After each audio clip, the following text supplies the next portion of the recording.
Hey guys, welcome to Monday Move where we enhance your asana. Today we are going to work with Tadasana or standing mountain pose. Now I know standing seems pretty easy, but there's a little bit more to the pose than just standing. So let's hop on our mat and talk about it. So for most of us, when we're standing in our daily lives, we're usually shifting our weight to one side. Our shoulders are kind of dropped. The weight of gravity is just, we're allowing it to just compress us. Now the difference with standing mountain pose is we are lifting up into gravity to come into a nice spacious stance. So let's start with the feet, talk about the feet and just work our way up. And we'll get into Tadasana.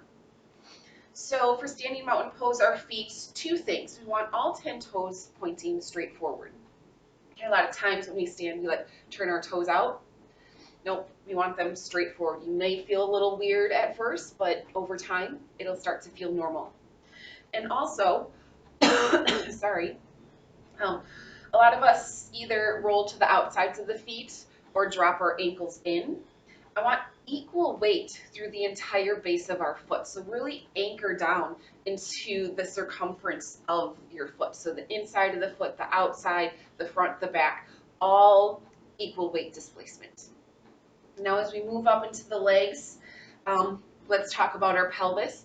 We are because we sit a lot, our hip flexors are tight, so it tends to pull our hip forward. So if I turn this way, we just want to take our hip points and we want to lift them slightly to kind of bring us out of an extreme anterior tilt of the pelvis. So that's a lower belly engagement, so a slight lift of the lower belly. Not too much where we're jutting our hips forward, but just a slight lift to bring those hip points up. We're still anchoring down through our entire feet. Now we're lifting up through our pelvis. One thing I want to mention is, so now we are working between our pelvis and our feet. There's a big space called our legs that I haven't talked about yet. So in general, we just want to try and keep our kneecap in line with our first and second toes. So as you ground down through your feet and lift your lower belly, you got to have a little hip engagement to really bring those kneecaps in line with your toes. So a little squeeze of the glutes, and that should help that. Again, don't do it too much where you're shifting your weight forward. You just want a nice gentle engagement to keep those knees tracking in line with our toes. So we got our feet, we got our pelvis, our legs are in neutral. Now we need to talk about our side body. We want a nice long side body. Every day gravity's pushing us down, compressing us. We want to bring space into our body. So take your thumbs, stick them underneath your armpits. Lift your thumbs up. Don't scrunch your shoulders up, but just use the power of your thumbs to lift that space up slightly. Now keep that space as you release your thumbs. Also take the front of your shoulders. So I made that space by lifting up from my armpits. Now in case I'm rolled forward, like we're very commonly a forward head posture. So we created space, but now the front of the shoulders, pull them back.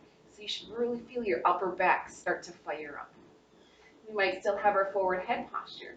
So take your chin, don't jut it up, but bring it back slightly and you'll feel space being created at the base of your neck. So a quick review. All 10 toes are pointing forward and I have equal weight through the entire circumference of my feet. My lower belly slightly lifting, and I'm tracking my kneecaps in line with my first and second toes. I'm finding space through my side body by lifting up through my armpits and taking the front of my shoulders back.